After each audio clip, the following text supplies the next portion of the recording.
Hey everybody, I'm Cherish. And I'm Joy. And we're Tusicles Musicals. And we saw Paradise Square. Whoa! Again, we went back. We had to do it. But one, I guess it's a really, not a funny story, but it's a nice story. Is with our review of Paradise Square when we originally saw it. Literally, like, I feel like maybe it was very close right before they had to be shut down for a little bit because the cast was sick. Some cast members stumbled upon our video, which was like it's kind of terrifying. I mean, it's kind of like, obviously we know people see these videos, but also like we didn't think people see these videos. But I wouldn't think that people in the shows saw our videos, right, so to speak. Right. So, said cast member Lee Siegel, who's an ensemble of the show, hi Lee, he, I guess in another video we complained about how we didn't get a window card because we didn't see it, blah, blah, blah. And so he said if we ever made it back to the 5 points that he would get us a window card and he would do his best to have it signed. And Mr. Siegel is a man of his word because we went back to the 5 points and look at this. It's so beautiful. Oh my god, it's so great. And I love the signature right there. The colors are so nice. And then he told me this is probably Jakina's, I think. I'm like, still really, this is like everybody. Like, I'm in awe. I'm in shock. Thank you guys. Thank you so much to the cast of Paradise Square. Like, for doing this. You don't know how much like this means to us as like theater people, not show people, but like, you know, theater people as like spectators. Like, we love the theater, and like this is probably one of the kindest things that has like ever happened to us. Show wise, darn, maybe we have to do like our favorite theater memories. Yeah, and this would be like this would be one of them. Yeah, part 2. Yeah, because amazingness. And you know, we were just looking through the playbill again, and I was like, oh, Aisha Jackson, I totally forgot. This is really bad of me, that she's in the cast as Nellie O'Brien's standby. And I'm just like, we gotta go back when Aisha goes on. I mean, we love Jakina. I think we said this in the last video. I'm like obsessed with her. Like, not obsessed, but I really do enjoy her as a performer. Like, in my head, I always hear her as like, Nettie. Yeah, I always hear her like, what's something about his whip? Like, you see any horse? Yeah, you see any horse? Like, I just love it. Like, she has a great voice. So, like, her dimples you can see from like a mile away. Like, I just find that like, so I love dimples. Like, people with dimples, I'm like very jealous. So like, and we saw Aisha in Frozen, and we went specifically to Frozen on a show that we knew she was going to be in for. She also has dimples you can see for miles and miles. Hopefully this is not coming across creepy. It is not. My intention to sound creepy, but like, so we would love to go back when Aisha goes on one day. Oh, that'd be so cool. Amazing. We have to say, we were saying we didn't miss much. So we were saying last time when we went, we were very left in the orchestra, and we were right like underneath like the overhang of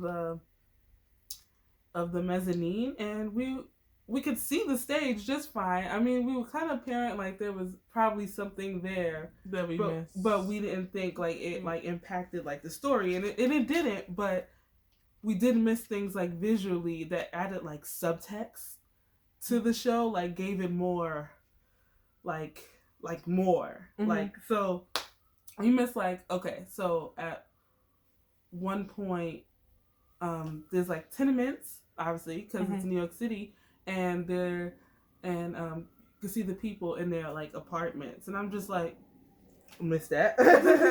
I mean, there's like someone reading to their child, and like, unless it wasn't there like before, because we was in previews, don't know, maybe it wasn't there, but I think it was probably there. So that was nice. There was some people writing like letters at the top, and that seemed very juicy and spicy. If any other cast members see this, can you let us in on like if there's like specific like subtext like going on, like what's going on over there, like because that's just like kind of behind the scenes stuff that we just like love and enjoy. I promise it won't take away the magic from us. I promise. And then on the back wall, there are projections. Completely missed that. Yes. How we missed that? Unless they added that in. I don't know, but it's really cleverly like used when there's like the uprisings or like happening, like the rioting, and I'm just like, yes. And I think were they used when the men were working? That I don't remember. Okay. I don't know. We could see the draft letter before we couldn't see it. Yeah, I think we saw like a fraction of it, but this time we can see it. And I said that the paper said men 18 to 25. It was actually, 18 the I forgot the age, but it's 45. Like, yeah, it was actually like 25 to 45. Must have missed that and just like made it up because I couldn't see it. Yeah, what else? Darn, I feel like I should have wrote this down.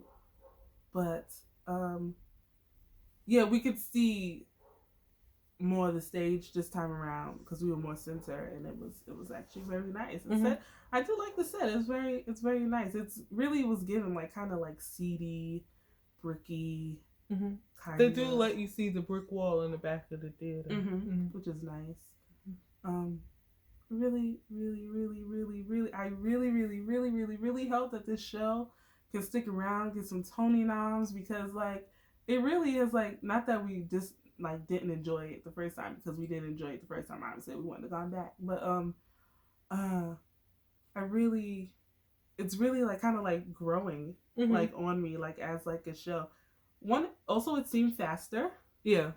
The first act was a little slow during previews when we saw it. Now we can't say like I can't remember because it's about maybe about a month, about-ish, almost a month of not seeing it. So we're not really sure about any like book changes like heavily. I don't think there were, but it definitely moved a lot faster. Maybe because the sets were working a lot faster, which also we were ear hustling at the stage door, and who plays Owen? What's his name again? AJ Shively. What's his name?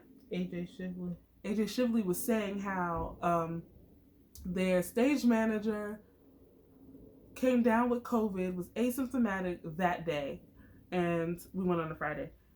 So their assistant stage manager did not yet learn the show fully, and so the second half of the show was more or less. He said it was different. It was a little frantic back there. It was very I can't even imagine. So props to, I don't know if you want to find the assistant stage manager, but like props to her or them. I don't know why I think it's a lady. It might not be.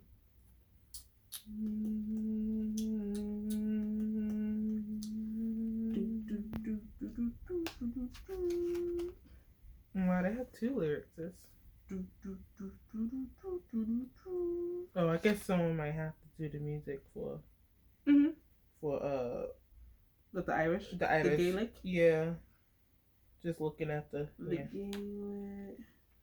Not the intimacy director. What's an intimacy director? Is that like when you have to like hug people and stuff? I guess so. So it looks natural and not so weird. And it maybe to keep it looking the same every night. Because do I go left or go right? Okay. Oh, so Christopher. So the stage manager is Lee Micklin, and the assistant stage manager is Christopher Key and Anaya Gorman. Huh. Wow. They're very busy people. Wow, look at the things they did. Wow. I'm impressed. Oh, not The Secret Life of Bees. We love that show. Love The Secret Life of Bees. Oh. Cast recorded win. Yeah. Anyway, so kudos to them because obviously they and the actors, because we had no idea that things were so different backstage. It's not focusing. Am I moving too much? There you go. Thanks. What were we saying? Oh, that it moved a lot faster. The second half of Paradise Square is my jam. Mm-hmm. First of all, we get Let It Burn. Mm-hmm. Second of all, we get the riots. I love chaos. Mm-hmm. And then 3, I just loved when everybody comes back to the saloon because it just slaps. Like I'm like, yes. And I love when Lee comes in with like his like bandage. It's fun. Actually, and then they yell at Jenny to go upstairs with the baby. It's like, oh man. And then was able to take in a lot more this time. Mm-hmm. I feel like that Owen, I tell you, I just kind of cracking up when he's like, at the end, he's like, I'll go wherever me aunties and me uncle go. And I'm like, yeah, I'm sure you will, Owen, because you're gonna die without them because you don't make great decisions, son. Like you really don't. Like you really don't. Like make better choices. Really, my heavens, good thing he has them because I don't. Literally, like the first thing out his mouth to Washington Henry is like, they're working out where to put you. Like, zip your lip. Like, he was talking a lot for somebody new to a country. I don't know. I'm just saying. I don't know. And then, ironically, was very quiet when that man was like yelling at him when he got off the boat. Yeah. Or Ellis Island, maybe, presumably. I still love Annie. Shalina Kennedy, like, cracks me up. Like, her first line is, like, yelling at Lucky Mike about thinking they have a glass garden in the back. And they just pick fresh glass every day when he's, like, about to destroy a cup. Hilarious. Which, when you think about it, it's like, making like glass cups is an art form. Yeah, and it still is very much. And it took a lot of time, and you can't just go to the store and pick something up. And you gotta go to a glass maker or something. Like, I love that she stayed ready, so she didn't have to get ready. She kept that pistol on her. She was not playing. Even when she was pregnant, like, man, why is your gun in your skirts with your belly? Anywho, and then I like when Nelly tried to get all like highfalutin at her about like her having a baby, and she was like, obviously I thought about that. Like, she was not scared. And again, I wish somebody would try her because she carried that gun. Anyway, we need a sequel. Because where did they go? They probably stayed in it. Did they stay or did they went uptown? I don't know. And also, what I absolutely love, and Cherish and I would just think, we were talking about it before we got back to the show, and we were like, we can't wait until the second act so that we could see Stephen Foster's version of like all the people's like stories. He was the absolute worst. It's like absolutely like they show like it's like in the best way possible. Yeah, think like Dreamgirls, like got me a Cadillac Cadillac. It's like that. That wasn't Dreamgirls, was it? Yeah. Oh, I don't know why I thought that was Cadillac Records, which also had Beyonce in it. Is that? But I thought Dreamgirls had. Oh. Now I'm getting confused. Anyway, it's giving that.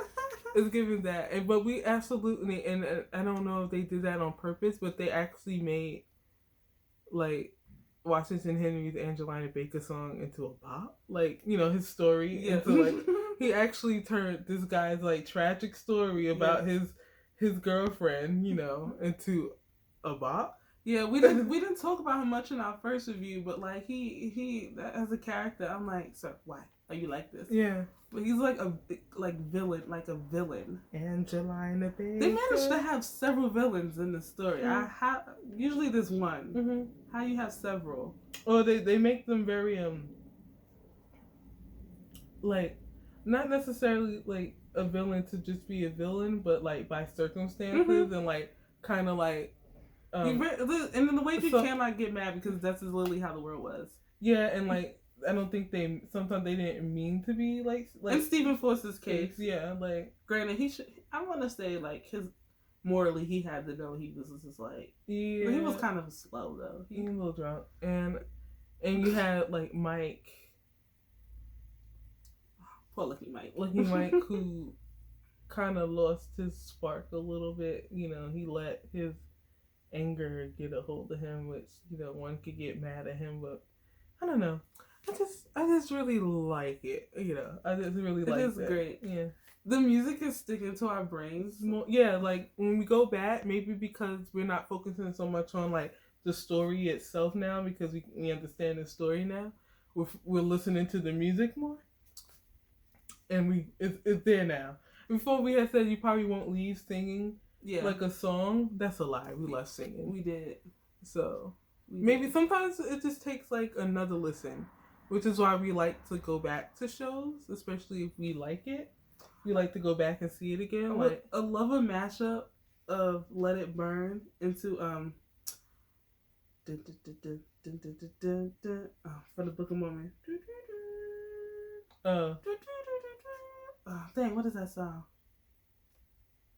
Is that you making things up again? Mm-hmm. Yeah. Can we get a mashup? Because I might do that. So like, yeah, like "Let It Burn" is so good. It's like so good. I don't like, and she cried again. Like she's leaking. Like not like a single like glory tear. Like her eyes are leaking. She's like constantly wiping her face while she's singing that number. Like, whew. I was very nervous because I was like, oh my God, Joey might have to like start the standing O, because I felt like it wasn't gonna happen, and I was like, people have to be moved right now, because literally like when she started singing it, I kept like snapping too, and it was like kind of like getting to me, and I was like, I don't think she could see me, but I felt like she could see me, which is like a little crazy. I'm sounding crazy now. I promise I'm not creepy. And the people around us are having a pretty good time. The lady next to me was like answering back and like making all sorts of noises and stuff at stuff. And these two, I think they were from China, maybe, just by the characters on their phone. Sorry, we can see, but they were like really enjoying themselves, and like they were like, you know, they especially love like the dancing and stuff. Like they were really like into it. They also cracked me up because they were like applying to like the Hamilton lottery, like their intermission. I don't know, that was funny, but it was funny. And then when nope, that might give away the story. The people behind us, they were French. They were from France, and they were enjoying themselves. They were. So it's nice to know that there are people. When Lucky Mike gets his like come up at the end, not like whole section was like, all of that for what and for what, all of that for what? I don't know. We are planning our next trip back. Yeah, we would like to go back. I gotta get a hoodie next time. Because they have hoodies. I don't know, the shows have been stepping their hoodie game up, because we went to For Color Girls, and For Color Girls had not one but two hoodie options. And they were both cute. They were. I mean, there was a crop one. I don't wear crop anything, but it was cute. And then it was you know, your regular like pullover, but so nice. I do. But thank you so much to the cast of Paradise Square. Please go see the show. Oh, wait. So, all right. Communications we're a little confused. So I ended up getting a window card, and then Lee came out and he gave us this one. But giveaway time. Yeah, if anyone is interested in this window card, I'm gonna restrict it to the US. Sorry, just because it's easier. But you could comment below what your favorite historical musical is. Let us know in the comments if you're interested. We'll choose somebody in about, I don't know, a week? Yeah, a week. A week. So next Monday is the 1st of the month, or the 2nd of something like that. It's the second. The 2nd. So we will do a drawing on May 2nd for this. Favorite historical musical? Comment below. And go see Paradise Square. No, really. Run. Don't walk. Run. But be careful, because it's Times Square and you might get hit by something, and also you don't want to look suspicious, and then also you might start like something. You just never know. Be careful. Maybe speed walk? City walk to Paradise Square. Okay. Bye.